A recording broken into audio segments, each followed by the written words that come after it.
Hello, welcome everyone. आज का हमारा टॉपिक है क्लास 12th के लिए इंटीग्रल। ये चैप्टर आपके क्लास 12th के साथ-साथ आईआईटी जेईई के लिए भी बहुत ज़्यादा इम्पोर्टेंट चैप्टर है और इस चैप्टर को हम कुछ पॉइंट के थ्रू समझेंगे, जो बेसिक इम्पोर्टेंट पॉइंट्स हैं, जिसके बारे में अगर हम मतलब कोई अगर सम्स हमें करना हो, तो कम से कम इन टॉपिक्स का हमें नॉलेज होना बहुत ज़्यादा इम्पोर्टेंट है। तो फर्स्ट ऑफ ऑल इंटीग्रेशंस के बेसिस पे अगर हम देखेंगे, तो इंटीग्रेशंस का पहला रूल कि इंटीग्रेशन में हम अगर समझेंगे तो उसमें भी हम ये देखते हैं कि नंबर सिस्टम के बारे में। अब हर इंटीग्रेशन अगर किसी चीज का करना है, अब वो नंबर सिस्टम के हिसाब से वो कैसे-कैसे पहले फंक्शंस होंगे। नंबर किस टाइप का नंबर है, एक प्रॉपर नंबर है या एक फ्रैक्शनल नंबर है, रैशन है या फिर कोई एक्सपोनेंशियल फंक्शंस है, ठीक है? तो उसका इंटीग्रेशंस क्या होता है, ये रूल्स आपको लर्न होने चाहिए कि एक्स की पावर एन का फॉर्मूला क्या होता है, 1/x का इंटीग्रेशंस का फॉर्मूला क्या होता है, ठीक है? और e की पावर x का देन आपका 1 का इंटीग्रेशंस क्या होता है। इसके बाद आपका है e की पावर अगर हम एक ax अगर लेते हैं तो उसका इंटीग्रेशंस का फॉर्मूला क्या होता है, a की पावर x का इंटीग्रेशंस का फॉर्मूला क्या होता है और एक पर्टिकुलर ऑब्जेक्ट यानी a का, यानी कि यहाँ पर भी 1 होता है, इसीलिए एक नंबर के बेसिस पे ही इसका इंटीग्रेशन समझ लेते हैं ये, क्योंकि एक कांस्टेंट के रूप में रखा जाता है और इसको बाहर ले लिया जाता है और 1 का ही इंटीग्रेशन ये किया जाता है, एक प्रकार से समझ सकते हैं।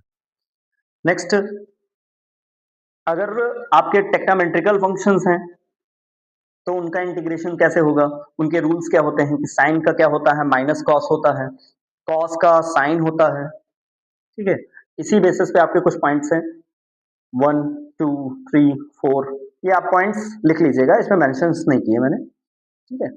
बाकी आप इनके रूल्स रेगुलेशंस को आप समझ जाएंगे तो प्रॉपरली आपके लिए बहुत ज्यादा हेल्पफुल रहेगा, क्योंकि ये बेसिकली क्या होता है, लास्ट मोमेंट में बच्चे फॉर्मूले यूज करना ही भूल जाते हैं कि फॉर्मूला लर्न नहीं रहते, ठीक है? बाकी सम्स तो आपको अगर प्रैक्टिस करा दी जाएगी, कई ऐसे रूल्स हैं और भी फॉर्मूले हैं जो शायद हो सकता है मेंशंस नहीं किए गए होंगे, ठीक है?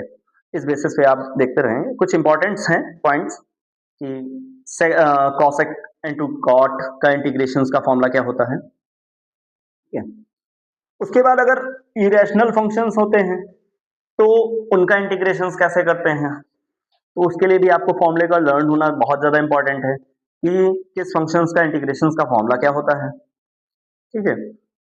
टैन के फॉर्मेशंस में क्या उसका रूल होता है, अगर आपको कोई फंक्शन इस प्रकार से रिप्रेजेंट किया जाता है तो उसका इंटीग्रेशंस का फॉर्मूला क्या होता है, ठीक है? ये कई सारे ऐसे फॉर्मूले हैं जिनके बारे में आपको नॉलेज होना बहुत जरूरी है।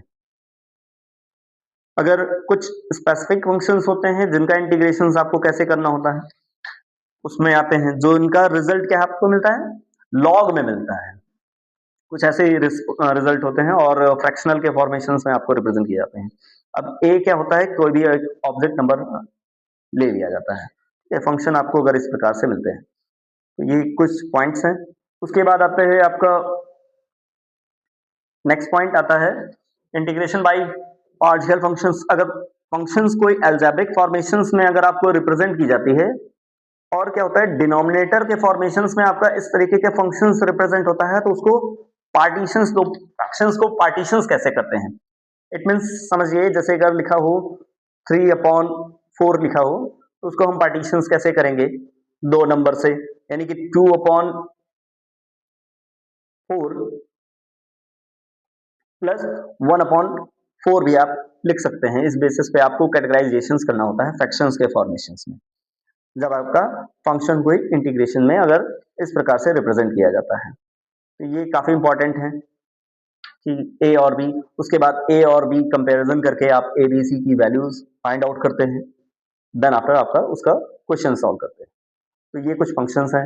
अगर इंटीग्रेशन बाय पार्ट होता है तो आपको बता दें मल्टीप्लाई में इंटीग्रेशंस का फॉर्मूला होता है, लेकिन डिवाइड के फंक्शंस में नहीं होता है। आप डिफरेंशिएशन जब पढ़ेंगे तो उसमें क्या होता है, डिवाइड का भी फंक्शन का फॉर्मूला होता है, जिसमें आपको फंक्शन ऑफ एफ एक्स और जी एक्स अपॉन में होता है और उसका डिफरेंशिएट करते हैं, ठीक है? उसके फॉर्मेशन में जब आपको डिफरेंशिएशन चैप्टर पढ़ाया जाएगा तो आप समझेंगे, ठीक है? तो इंटीग्रेशन बाई पार्ट का फॉर्मूला क्या होता है, काफी बच्चे इस फॉर्मूले को यूज करने में कंफ्यूजन कर जाते हैं, खासकर सेकेंड पार्ट में। तो इसको भी जरा फंक्शंस तो देख लीजिएगा कि जी वाला जो फंक्शन होता है, ठीक है, उसमें भी क्या यूज किया जाता है, फिर उसका इंटीग्रेशन होता है, देन आफ्टर पहले फंक्शंस का आपका डिफरेंशिएशन होता है, देन आफ्टर जो आपका पूरा रिजल्ट आता है उसका भी इंटीग्रेशन होता है। तो ये पूरा रूल्स है जो आपको पता होने चाहिए। कुछ रूल्स और भी हैं, जैसे कि अगर आप इन फंक्शंस की बात करेंगे, इंटीग्रल की बात करेंगे, तो भी है, और कुछ अदर प्रॉपर्टीज भी हैं, ठीक है। अब जैसे कुछ प्रॉपर्टीज की अगर बात करते हैं कि इंटीग्रेशन की प्रॉपर्टीज क्या क्या होती हैं, तो कि अगर किसी भी फंक्शंस की लिमिट के फॉर्मेशंस में अगर हम जाते हैं, तो लिमिट वाले फंक्शन में आपके जितने भी चैप्टर हैं उनका बेसिक इंट्रोडक्शंस है, क्योंकि ये सारे प्रॉपर्टीज इंटीग्रेशन इंटीग्रल जो आपका चैप्टर है वो यूज जो होता है वो सारे चैप्टर्स में यूज होता है। तो ये लिमिट के बेसिस पे इसकी प्रॉपर्टीज क्या होती हैं, ठीक है। कई ऐसी प्रॉपर्टीज हैं जो आपको फंक्शंस, खासकर ये आपको जो पहली इंटीग्रेशन की प्रॉपर्टीज है ये आपको बहुत देखने को मिलेगी, और बोर्ड के एग्जाम के लिए भी बहुत ज्यादा इंपॉर्टेंट है, ठीक है। और बाकी लिमिट के बेसिस पे भी और कई सारी हैं। इसी फंक्शंस की अगर लिमिट सेम होती है तो फंक्शंस का रिजल्ट जीरो होता है। और बाकी एक इंटीग्रेशन होता है कि ए टू बी अगर फंक्शंस की बेसिस पे अगर होता है तो उसका रिजल्ट अगर हम लेट करके भी करते हैं तो उसका रिजल्ट क्या होता है, टी करके भी होता है, और डिफरेंशिएशन टी के रिस्पेक्ट में होने लगता है। तो इसमें लिमिट में कोई चेंजेस नहीं आते हैं, ये भी एक प्रॉपर्टी होती है। कई सारी ऐसी प्रॉपर्टीज हैं जिनके बारे में आपको जानना चाहिए, ठीक है। काफी सब देख लीजिए आप रूल्स को, फॉर्मूले को, कि आपको क्या क्या लर्न होना चाहिए इन सब चीजों के बारे में, ठीक है। जब आप इंटीग्रेशंस के फंक्शंस के क्वेश्चंस लगाएंगे तो आपको सॉल्व करने में बहुत ज्यादा हेल्प करेंगे। तो इस तरह से आप काफी टॉपिक्स हैं, इनको लिख लेंगे, रोज डेली डेली फंक्शंस को आप रिवाइज करते रहेंगे, प्रैक्टिस करते रहेंगे सम्स को, ताकि आपके ये जो रूल्स हैं बहुत अच्छे तरीके से लर्न हो जाए, जो आपके एग्जाम के पर्सपेक्टिव से बेसिस पे बहुत ज़्यादा यूजफुल रहेंगे, ठीक है। बाकी इससे रिलेटेड आपको जो क्वेश्चंस हैं वो भी अगर नेक्स्ट वीडियो में आपको प्रोवाइड कर दिए जाएंगे, और भी इंटीग्रेशंस के आपको क्वेश्चंस प्रोवाइड करे जाएंगे कि उनको सॉल्व कैसे किया जाता है, ये सारे आपको आपको बता दिए जाएंगे। लेकिन फर्स्ट ऑफ ऑल आपको ये जानना जरूरी है कि ये रूल्स होते क्या हैं इंटीग्रेशंस का, आपको ये इंट्रोडक्शंस है, ठीक है। प्रॉपर्टीज को कैसे यूज किया जाता है फंक्शंस में, ठीक है। Divide integration by parts according to chapter, exercise के बेसिस पे हर एक्सरसाइज आप लगाना चालू करेंगे तो ऐसे ही आपको ये रूल्स इस्तेमाल करना स्टार्ट हो जाते हैं, ठीक है। चलिए, थैंक यू, वेलकम।